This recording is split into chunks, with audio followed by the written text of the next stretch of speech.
Hello buddies, कैसे हैं आप लोग सब। I hope all of you are doing great. दोस्तों, बचपन में आपने डिज्नी का एक बड़ा ही जबरदस्त कार्टून द सॉर्सरर्स अप्रेंटिस जरूर देखा होगा। इसकी कहानी बड़ी मजेदार है। स्टोरी कुछ यूं है कि एक मिकी माउस एक मैजिशियन के पास ट्रेनिंग के लिए आता है, यानी जादू सीखने। लेकिन जो जादूगर है वो उससे छोटे मोटे काम ही करवाता रहता है। एक दिन वो मैजिशियन मिक्की को पानी भरने का काम देता है। मिक्की बाल्टियां भर भर कर पानी लाता है और बहुत थक जाता है, लेकिन पानी भरने का काम अभी भी बाकी होता है। मेहनत से बचने के लिए वो मैजिशियन की कैप पहनकर एक झाड़ू को पानी भरने का काम दे देता है। आपने अक्सर कार्टून्स में ऐसा झाड़ू जरूर देखा होगा जिन पर मैजिशियंस बैठकर एक जगह से दूसरी जगह चलते हैं। मिकी माउस ने भी ऐसे ही झाड़ू को बाल्टियां भर भर के पानी लाने का काम दिया और खुद सो गया। अचानक पूरा घर पानी ही पानी हो गया। जब मिकी की आंख खुली तो वो झाड़ू अभी भी पानी ला रहा था, क्योंकि उसके पास उसे रोकने का कोई मंत्र नहीं था। पैनिक में आकर मिक्की ने कुल्हाड़ी से झाड़ू को कई हिस्सों में काट दिया, लेकिन अजीब करनी ये हुई कि हर पार्ट से नया झाड़ू बन गया और वो मजीद पानी भरने लगे। हर तरफ सैलाब आ गया और मिक्की हाथ पे हाथ धर के बैठा रहा। लेकिन दोस्तों, आज की जो हमारी वीडियो है उसका ताल्लुक इस कहानी से आखिर कैसे है। देखिए मेरे प्यारे दोस्तों, हम जिस एरा में दाखिल हो गए हैं जिसमें आर्टिफिशियल इंटेलिजेंस ही हमारी जिंदगी को चला रही है, बहुत जल्द हम लोग ऐसे सिस्टम्स क्रिएट कर लेंगे जो हमारे ही कंट्रोल से बाहर हो जाएंगे। एआई, एल्गोरिदम्स, ड्रोन और कॉम्प्लेक्स डिजिटल सिस्टम जो हमारी हेल्प करने के लिए बनाए गए हैं, हमारे काम को एफिशिएंट करने के लिए बनाए गए हैं, इन्हीं सिस्टम्स को हमारे लिए कंट्रोल करना मुश्किल हो जाएगा। पिछले जो 200 साल गुजरे हैं उसमें इंसान ने बेहद तरक्की की है, चाहे वो नॉलेज में ले लें, एजुकेशन में ले लें, साइंसेज में ले लें, स्पेस एक्सप्लोरेशन में ले लें। इंसानियत ने एक के बाद एक इन्वेंशंस करके सबको हैरान परेशान कर दिया। एंड नो डाउट इस सब कामयाबी का, इन सारी डिस्कवरीज का, इन सारी इन्वेंशंस का सेहरा वेस्ट के सर पे जाता है। ह्यूमनिज्म और एनलाइटनमेंट मूवमेंट के दौरान जब यूरोप ने बिलाखिर ये डिसाइड किया कि इस दुनिया के मामलात कोई खुदा नहीं बल्कि इंसान चलाएगा, यही वो डिसीजन था जिसने इंसानियत की ट्रेजेक्टरी को मोड़ दिया। लोगों ने अक्ल, लॉजिक और रैशनैलिटी से काम लेना शुरू किया और उसका नतीजा आज आप सबके सामने है। इस तरक्की के साथ साथ इंसान ने बहुत पावर भी हासिल की, बड़ी बड़ी एम्पायर्स बनाई, बेहतरीन इकोनॉमीज चलाई। लेकिन अपनी तमाम डिस्कवरीज, इन्वेंशंस और कॉन्क्वेस्ट के बावजूद आज का इंसान भी कहीं ना कहीं एग्जिस्टेंशियल क्राइसिस का शिकार है। जब इंसान ने स्टीम इंजन इजाद किए, पावर लूम्स इजाद की, रेलवे इजाद की, बिजली इजाद की, कंप्यूटर्स इजाद किए, तो लोगों ने समझा कि this is one of the best inventions of humanity. लेकिन दोस्तों, आपको अंदाजा नहीं है कि ये जो आर्टिफिशियल इंटेलिजेंस की बला है ना, इसका स्कोप इतना वसी है, इतना लार्ज है, इतना कोलोसल है कि हम लोग सोच भी नहीं सकते। आज से 20 साल बाद इसी आर्टिफिशियल इंटेलिजेंस की वजह से the whole world will turn upside down. जहां आर्टिफिशियल इंटेलिजेंस ने रिसर्च में, ह्यूमन ब्रेन की डेवलपमेंट में, डिसीजन मेकिंग में बहुत मदद की है, वहीं इसी एआई की वजह से आज miss information is at its peak. आज झूठ और सच में फर्क करना बहुत मुश्किल हो गया है। आप सोशल मीडिया पर रोज हजारों न्यूज पढ़ते हैं जो बिल्कुल ऑथेंटिक लगती हैं और ऑथेंटिक सोर्सेज ने ही कोट की होती हैं, मगर उसके बावजूद कुछ टाइम बाद आपको पता लगता है कि उनमें से कई न्यूज फेक थी। और सिर्फ न्यूज ही नहीं बल्कि रील्स और वीडियोस को देख के भी हमें लगता है कि यार ये तो बिल्कुल ओरिजिनल है, लेकिन बाद में पता लगता है that all of this was generated by AI. देखिए दोस्तों, मैं यहां पर यह बात भी क्लैरिफाई करना चाहूंगा that there is no turning back now. अब एआई आ गया है और आके ही रहेगा and this will become even more bigger and better and powerful. यहां से वापसी का कोई रास्ता नहीं है। अब एआई ही हमारी जिंदगियों को चलाएगा। लेकिन यहां पर सवाल यह बनता है कि इस एआई को भी तो इंसान ने बनाया, which is wise and intelligent. लेकिन दोस्तों, एक दौर ऐसा आएगा जब इस एआई की इंटेलिजेंस कैपेबिलिटीज इंसान से बहुत आगे निकल जाएंगी। एंड यू नेवर नो कि यही टेक्नोलॉजी इंसानियत के खात्मे की वजह बन जाए। इन्हीं सारे सवालात और डाउट्स को एड्रेस करने के लिए one of the greatest intellectuals of modern era Yuval Noah Harari ने एक जबरदस्त किताब लिखी है जिसका टाइटल है नेक्सस।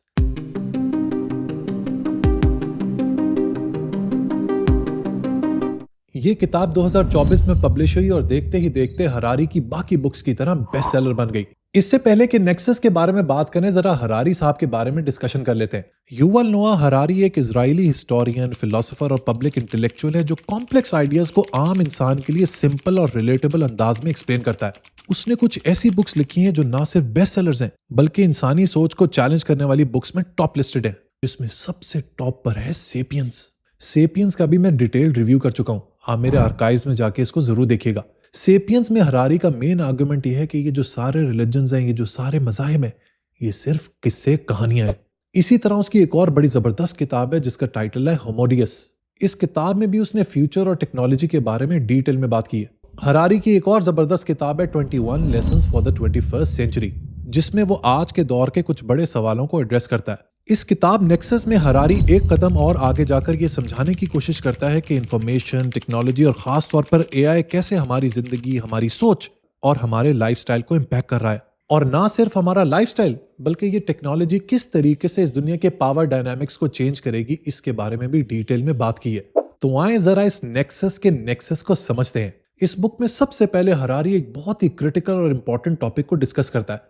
वो कहता है कि इंफॉर्मेशन को डिफाइन करना एक स्ट्रेट फॉरवर्ड काम नहीं है, क्योंकि उसके नजदीक इंफॉर्मेशन एक सब्जेक्टिव कॉन्सेप्ट है। इसका सिंपली मतलब यह है कि इंफॉर्मेशन का मतलब हर इंसान के लिए मुख्तलिफ हो सकता है। अगर आप किसी से भी पूछें कि भाई इंफॉर्मेशन क्या है, तो वो अपने एक्सपीरियंस और लाइफ के अंडरस्टैंडिंग के हिसाब से इसको डिफाइन करेगा। बिल्कुल इसी तरह जैसे लोग सक्सेस, लाइफ और हैप्पीनेस को डिफाइन करते हैं। कोई सक्सेस को पैसा और करियर अचीवमेंट्स के तौर पे देखता है और कोई पर्सनल ग्रोथ और रिलेशनशिप से मेजर करता है। लाइफ और हैप्पीनेस भी हर शख्स के लिए अलग मायने रखते हैं। हरारी कहता है कि इंफॉर्मेशन भी इसी कैटेगरी में आती है।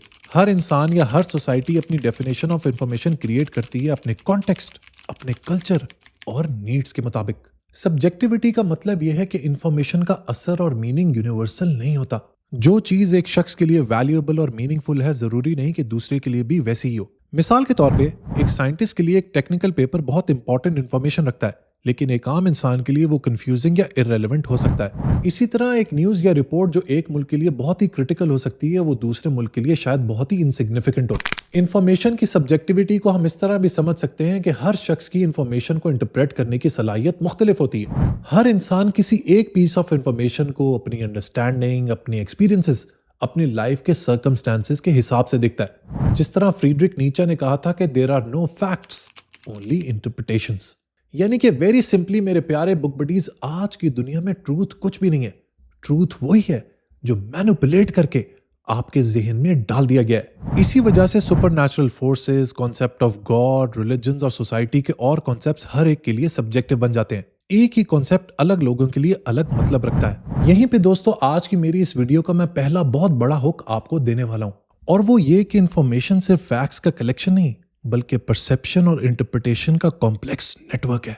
और इसी कॉम्प्लेक्सिटी की वजह से नेटवर्क्स और सोसाइटीज को ऑर्गेनाइज करने में इंफॉर्मेशन का रोल पावरफुल भी है और डिस्ट्रक्टिव भी। इसीलिए हरारी कहता है कि इंफॉर्मेशन को जब पावर के लिए इस्तेमाल किया जाता है ना, तो फिर उसका सच, ट्रूथ या रियलिटी से कोई ताल्लुक नहीं होता। ये सिर्फ और सिर्फ आप तक प्रोपेगेंडा के तहत पहुंचती है। हरारी इसी पॉइंट को एक्सप्लेन करते हुए बताता है कि हिस्टोरिकली सोसाइटीज ने अपनी shared definitions of information create की हैं। जब लोग एक दूसरे के साथ सेम अंडरस्टैंडिंग शेयर करते हैं, तो ट्रस्ट, कोऑपरेशन और कोऑर्डिनेशन पॉसिबल होती है। ये बात मैंने सेपियंस के दौरान भी आपको डिटेल में समझाई थी। ये जो सारे मजाहिब कायम हुए हैं, ये इन्हीं किस्से कहानियों पे कायम हुए हैं, क्योंकि लोगों को अगर साथ मिलकर काम करना है, कोऑपरेट करना है, तो they need a single narrative, और रिलीजन से बड़ा नैरेटिव कुछ नहीं हो सकता। आज के डिजिटल और एआई के दौर में यही चैलेंज सबसे ज्यादा विजिबल है। हर इंसान अपनी फीड, अपनी एल्गोरिथम्स और अपनी पर्सनलाइज्ड इंफॉर्मेशन बबल में जी रहा है। आप जो देख रहे हैं, और सॉरी, इनफैक्ट जो आप लोगों को दिखाया जा रहा है, दरअसल आप उसी को रियलिटी समझते हैं। फॉर इंस्टेंस, चाइना में जो इंटरनेट का एक्सेस है वो बहुत ज्यादा कैलकुलेटेड है। चाइना के लोगों के लिए हकीकत, रियलिटी और ट्रूथ वही है जो चाइना की गवर्नमेंट उन्हें दिखाना चाहती है। फिर ये फर्क नहीं पड़ता कि वो इंफॉर्मेशन सही है या गलत। अब इस पूरी बात से मेरे प्यारे दोस्तों साबित क्या हुआ? जहां इंफॉर्मेशन एक कनेक्शन का टूल है, वहीं ये एक प्रोपेगेंडा टूल भी है। जहां इंफॉर्मेशन कुछ कंस्ट्रक्ट कर सकती है, वहां ये डिस्ट्रक्ट भी कर सकती है। जहां ये इंफॉर्मेशन किसी शख्स को जिंदगी दे सकती है, वहीं ये इंफॉर्मेशन ना सिर्फ किसी शख्स की, बल्कि पूरी कौम की मौत की वजह भी बन सकती है। इंफॉर्मेशन ही इंसानों को ग्रुप्स में जोड़ती है, और यही इंफॉर्मेशन सोसाइटीज को तबाह बर्बाद कर सकती है। हरारी के नजदीक इंफॉर्मेशन सबसे ज्यादा पावरफुल और इंपॉर्टेंट चीज है, क्योंकि इंफॉर्मेशन को यूज करके पावरफुल लोग अपने नैरेटिव डिफाइन करते हैं। इसी इंफॉर्मेशन के जरिए आम लोगों को कंट्रोल किया जाता है, ओपिनियंस शेप किए जाते हैं और परसेप्शंस बनाई जाती हैं। यहां तक कि कई दफा विलन भी इंफॉर्मेशन के सही इस्तेमाल के जरिए खुद को हीरो के तौर पर प्रेजेंट कर सकता है।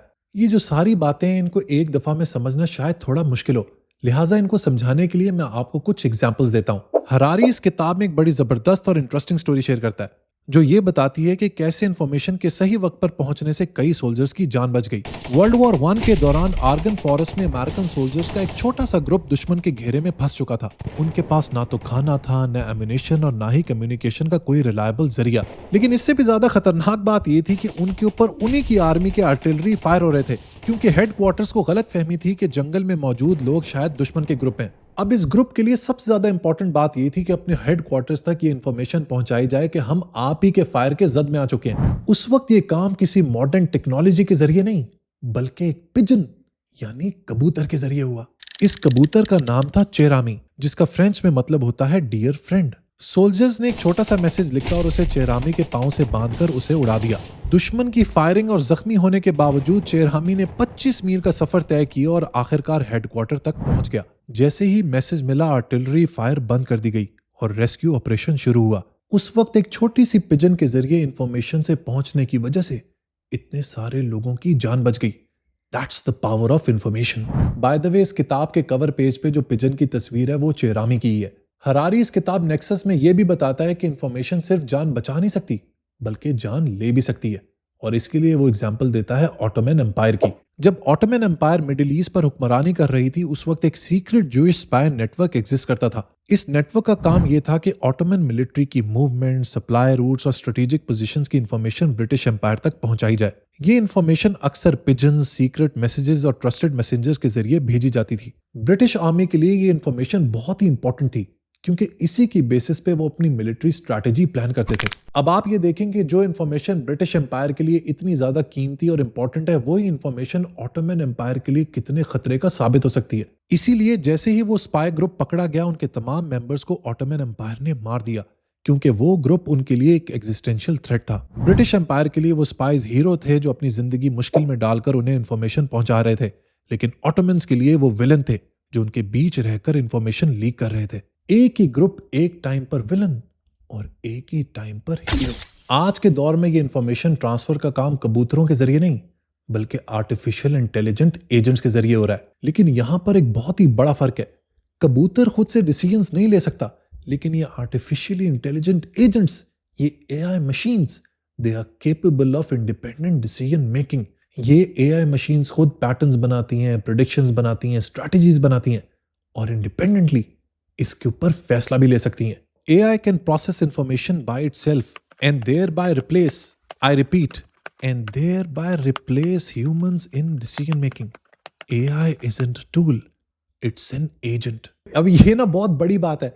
इसका मतलब ये है कि इंफॉर्मेशन आज इंसानों के कंट्रोल में नहीं है, बल्कि इंफॉर्मेशन कंट्रोल में है इन AI एजेंट्स के। और जब AI के हाथ में इंफॉर्मेशन आ जाए, then humanity is at risk. इस कंट्रोल को समझाने के लिए हरारी एवोल्यूशन ऑफ इंफॉर्मेशन को बहुत डिटेल से एक्सप्लेन करता है। वो ये क्लियर करता है कि इंफॉर्मेशन कभी भी सिर्फ न्यूट्रल डेटा नहीं रही, बल्कि हर दौर में पावर और कंट्रोल के जरिए फैलाई गई। शुरुआत में जब इंसान स्टोन एज में था, इंफॉर्मेशन का रोल सिर्फ सर्वाइवल तक महदूद था। कौन सा जानवर खतरनाक है, कौन सा रास्ता महफूज है और कौन सी चीज खाने के काबिल है, ये सब वो इंफॉर्मेशन थी जो जिंदा रहने के लिए जरूरी थी। इस स्टेज पर इंफॉर्मेशन का कोई सेंट्रलाइज कंट्रोल नहीं था। ये सिर्फ एक्सपीरियंस के जरिए कम्युनिटी में स्प्रेड होती थी। यानी इंफॉर्मेशन ने लोगों को कंट्रोल नहीं किया, बल्कि लोग इंफॉर्मेशन के हिसाब से अडेप्ट होते गए। लेकिन जैसे जैसे सोसाइटीज बड़ी होती गईं, सिर्फ सर्वाइवल इंफॉर्मेशन काफी नहीं थी। अब लोगों को सिर्फ जिंदा रहने के लिए नहीं, बल्कि एक दूसरे से जोड़कर रखने के लिए भी इंफॉर्मेशन की जरूरत पड़ी। इसी स्टेज पर डिफरेंट कल्चर्स की शेयर्ड स्टोरीज, मिथ्स और बिलीफ एक दूसरे में ट्रांसफर होने लगे और बड़ी बड़ी सोसाइटीज वजूद में आने लगी। इन शेयर्ड स्टोरीज और बिलीफ्स में ज्यादातर रिलीजियस नैरेटिव्स शामिल थे, जिनकी बुनियाद पर लोग एक दूसरे से इमोशनली और मॉरली कनेक्ट हुए। ये फर्क नहीं पड़ता कि ये स्टोरीज फैक्चुअल थी या सिंबॉलिक। इंपॉर्टेंट बात ये थी कि इन किस्से कहानियों के जरिए लोग आपस में जुड़ते हैं या नहीं। Are the people given one common identity और नॉट। मसलन अगर हम इस्लाम को लें, तो अरब से बाहर पूरी दुनिया में उसका फैलना सिर्फ मिलिट्री या पॉलिटिकल वजह से नहीं था, बल्कि इन्हीं शेयर्ड स्टोरीज और बिलीफ्स की वजह से मुमकिन हुआ। लोग मुख्तलिफ कबीलों और इलाकों में ट्रैवल करते थे, अपने एक्सपीरियंस और स्टोरीज दूसरों को सुनाते थे, और जो लोग उनसे इंस्पायर होते थे, वो मजीद उन आइडियाज को एक्सप्लोर करने के लिए उन लोगों को ढूंढते जिनके पास इससे रिलेटेड नॉलेज होती। इसी तरह क्रिश्चियनिटी भी कहानियों, टीचिंग्स और शेयर्ड बिलीफ्स के जरिए मुख्तलिफ रीजन्स तक पहुंची। यानी अगर हम गौर करें, तो दुनिया की बड़ी बड़ी रिलीजियस सोसाइटीज दरअसल इंफॉर्मेशन फ्लो की वजह से ही कायम हुई।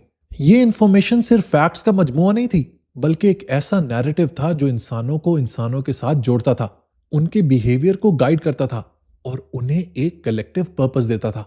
इन order to cooperate, sapiens no longer had to know each other personally, they just had to know the same story. जब प्रिंटिंग प्रेस का दौर आया तो दुनिया में इंफॉर्मेशन का फ्लो एक नई स्टेज पर चला गया। पहले जहां नॉलेज सिर्फ ओरल स्टोरीज और लिमिटेड मैन्यूस्क्रिप्ट्स तक महदूद थी, अब बुक्स, पम्फलेट्स और न्यूज़पेपर्स मैस पब्लिक तक पहुंचने लगे। इससे इंफॉर्मेशन और ज्यादा फॉर्मल और स्ट्रक्चर्ड हो गई। लोगों के पास अब एक्सेस था आइडियाज का, डिस्कवरीज का और न्यूज का, जो पहले सिर्फ एलीट स्कॉलर्स और स्क्राइब्स तक महदूद था। प्रिंटिंग प्रेस के आने के बाद ही सेंट्रलाइज्ड डॉक्यूमेंटेशन का आगाज हुआ और इसी ने जन्म दिया ब्यूरोक्रेसी को। इस ब्यूरोक्रेसी का मकसद था कि इंफॉर्मेशन को कंट्रोल करके इस तरीके से डिसेमिनेट किया जाए कि सोसाइटी के अंदर ऑर्डर बरकरार रहे। अब इंफॉर्मेशन का मकसद सिर्फ रियलिटी को समझना नहीं, बल्कि रियलिटी को मैनेज और मैनिपुलेट करना बन गया। रिकॉर्ड्स और सेंसस ने रूलर्स को यह पावर दी कि वो डिसाइड कर सके कि कौन सा इलाका कैसे गवर्न होगा, कौन सा टैक्स सिस्टम लगेगा और किस पॉपुलेशन ग्रुप को रिसोर्सेज मिलेंगे। यानी प्रिंटिंग प्रेस और ब्यूरोक्रेसी ने इंफॉर्मेशन को सोसाइटी को कंट्रोल करने का टूल बना दिया। और जिस सोसाइटी के रूलर्स ने इस इंफॉर्मेशन को सही तरीके से मैनिपुलेट किया, वही इन एम्पायर्स को देर तक कायम रख सके। The networks have also learned how to use information to maintain stronger social order among larger populations by using not just truthful accounts, but also fictions, fantasies, propaganda, and occasionally downright lies. Basically इस दौर में empires को यह समझना था कि अगर वो इंफॉर्मेशन को सही तरीके से कंट्रोल कर गए ना, they will be able to create infallible systems. Infallible system वो होता है दोस्तों जिसमें theoretically कोई गलती नहीं होती और जो एकदम परफेक्ट लगता है। लेकिन हरारी के नजदीक कोई भी सिस्टम असल में इनफैलेबल नहीं हो सकता, क्योंकि हर सिस्टम में ह्यूमन एरर की गुंजाइश हमेशा मौजूद होती है। मॉडर्न दौर में आते आते इंफॉर्मेशन ने अपना एक और चेहरा दिखाया, और ये सबसे खतरनाक चेहरा है, क्योंकि ये चेहरा है प्रोपेगेंडा का, सेंसरशिप का और अपनी पर्सनल आइडियोलॉजी के जरिए इंफॉर्मेशन को कंट्रोल करने का। यहां सच और झूठ मैटर नहीं करता। मैटर ये करता है कि क्या आपकी इंफॉर्मेशन के जरिए आप लोगों को अपना ओबीडिएंट बना सकते हैं या नहीं। ये जो सारा सोशल मीडिया का एल्गोरिदम है, ये इसी फिलॉसफी पर बेस्ड है। ये जो इंस्टा और फेसबुक के ऊपर आप वीडियोस देखते हैं, रील्स देखते हैं, ये दरअसल आपको दिखाई जाती हैं। इलेक्शन के दौरान जिस तरह का नैरेटिव क्रिएट किया जाता है, ये भी दरअसल आपको प्रेजेंट किया जाता है ताकि आप उसी तरीके से ओपिनियन बना सकें। ऐसे मौके पर यह फर्क नहीं पड़ता कि आप एक अथॉरिटेरियन रूल में रह रहे हैं, एक डिक्टेटर के अंडर रह रहे हैं, या फिर एक डेमोक्रेसी में। इन सारे सिस्टम्स का एक ही मकसद है, और वो है अवाम को कंट्रोल करना। हरारी के नजदीक ये ह्यूमन नेचर का हिस्सा है। लोग नेचुरली अपने से कमजोर या डिपेंडेंट इंडिविजुअल्स पर अपनी अथॉरिटी और कंट्रोल एस्टैब्लिश करना चाहते हैं। इसी वजह से गवर्नमेंट्स अपनी अवाम की सर्वेलेंस करती हैं। मॉडर्न एरा में सर्वेलेंस का स्केल और इंटेंसिटी बहुत बढ़ गया है, और अब ये लार्जली एआई और डिजिटल टेक्नोलॉजीज के जरिए होता है। Silicon chips can create spies that never sleep, financiers that never forget, and despots that never die. इस किताब नेक्सस में हरारी ने एक और बहुत ही इंपॉर्टेंट कॉन्सेप्ट को डिस्कस किया है, जिसे वो कहता है सिलिकॉन कर्टन। हरारी के नजदीक मॉडर्न एरा में दुनिया में एक नया डिजिटल डिवाइड क्रिएट हो गया है। सिलिकॉन कर्टन उन बैरियर्स को डिस्क्राइब करती है जो इंफॉर्मेशन और टेक्नोलॉजी के एक्सेस को रेगुलेट करते हैं और लोगों को उनके बिलीव्स और प्रेफरेंसेस के हिसाब से डिवाइड कर देते हैं। पहले जमाने में लोगों के दरमियान डिवाइड क्रिएट किया जाता था फिजिकल बॉर्डर्स और सेंसरशिप के जरिए, लेकिन आज ये सब कुछ ऑब्सोलीट हो चुका है। आज डिवाइड क्रिएट किया जाता है डिजिटली। आज के दौर में लोगों का एक्सपोजर और परसेप्शन लार्जली एल्गोरिदम्स और एआई ड्रिवन प्लेटफॉर्म्स के जरिए कंट्रोल होता है, और ये डिवाइड लोगों की रियलिटी को इंटरप्रेट करने के तरीके और उनकी सेंस ऑफ ऑटोनॉमी पर सबसे ज्यादा इंपैक्ट करता है। इंटरनेट और सोशल मीडिया प्लेटफॉर्म्स पर एल्गोरिदम्स लोगों को अक्सर सिर्फ उनकी प्रेफरेंस के मुताबिक कंटेंट दिखाते हैं, जिसकी वजह से लोग इको चेंबर्स में फंस जाते हैं, और ये इको चेंबर इंसानियत के अंदर सारी क्रिटिकल थिंकिंग को तबाह बर्बाद कर देता है। It decimates analytical thought process. उसके बाद लोग सिर्फ मोबाइल में देखते हुए ज़ॉम्बीज नजर आते हैं, और इन ज़ॉम्बीज को गवर्नमेंट्स कहीं भी किसी भी तरीके से अपने हिसाब से मोड़ सकती हैं। सिलिकॉन कर्टन का इफेक्ट सिर्फ इंडिविजुअल्स तक महदूद नहीं है, बल्कि ये जियो पॉलिटिक्स और ग्लोबल इकोनॉमी को भी इंपैक्ट करता है। अलग अलग मुल्क अपनी एआई कैपेबिलिटीज और डिजिटल इंफ्रास्ट्रक्चर को प्रोटेक्ट कर रहे हैं, जिससे ग्लोबल इंफॉर्मेशन फ्लो फ्रेगमेंट हो गया है। इस फ्रेगमेंटेशन का मतलब यह है कि दुनिया दो डिजिटल स्फीयर्स में डिवाइड हो रही है। एक जहां इंफॉर्मेशन रिलेटिवली फ्री और डाइवर्स है, और दूसरी जहां इंफॉर्मेशन टाइटली कंट्रोल्ड और क्यूरेटेड नैरेटिव्स तक लिमिटेड है। यानी आज के बाद एक तरफ वो मुल्क होंगे जो टेक्नोलॉजिकली एडवांस्ड हैं, और दूसरी तरफ वो ममालिक होंगे जो टेक्नोलॉजी के मैदान में पीछे रह गए हैं। इस डिवाइड की वजह से ग्लोबल इनकम इनइक्वालिटी बढ़ेगी और शायद यही एक वजह वर्ल्ड वॉर 3 की कॉज बन जाए। हरारी इस किताब नेक्सस में वार्न करता है कि ये जो सिलिकॉन कर्टन है ना, this is a big threat to humanity. ये सिर्फ एक टेक्नोलॉजिकल या पॉलिटिकल प्रॉब्लम नहीं है, बल्कि ये इंसानियत के लिए एक एग्जिस्टेंशियल थ्रेट भी है। लेकिन दोस्तों, आपको एक इंटरेस्टिंग बात बताऊं कि ये जो हम एआई लगे हुए हैं, आर्टिफिशियल इंटेलिजेंस के गुण गा रहे हैं, ये जो टेक्नोलॉजी है, it's still in an amoebic stage. ये तो अभी सिर्फ एक माइक्रोस्कोपिक अमीबा है। आने वाले सालों में this amoeba will become a tyrannosaurus rex. और जब ये एआई इतना बड़ा डायनासोर, इतना बड़ा मॉन्स्टर बन जाएगा, उस वक्त दुनिया का क्या हाल होगा? This remains to be seen. ऐसे में दोस्तों, मेरा आपको सिर्फ एक ही मैसेज है, specially to the youth of Pakistan. आप इतने मसलों में ना उलझें, आप क्रिएटर्स ऑफ टेक्नोलॉजी बने इंस्टेड ऑफ बीइंग कंज्यूमर्स। हमें रिसर्च के अंदर आगे बढ़ना है, अपने मुल्क में स्कॉलर्स पैदा करने हैं, अपने मुल्क में रैशनैलिटी ऑफ थॉट को प्रमोट करना है। अगर हमने ऐसा ना किया तो ये सिलिकॉन कर्टन शायद सबसे पहले हमारे ऊपर ही गिरेगा। आखिर में इकबाल साहब का एक शेर जो पूरी इस वीडियो को कूजे में बंद कर देता है, जो आलम ईजाद में है साहिब ईजाद, हर दौर में करता है तवाफ उसका जमाना। वीडियो पसंद आई हो तो लाइक बटन जरूर प्रेस कीजिएगा। Until next time, goodbye.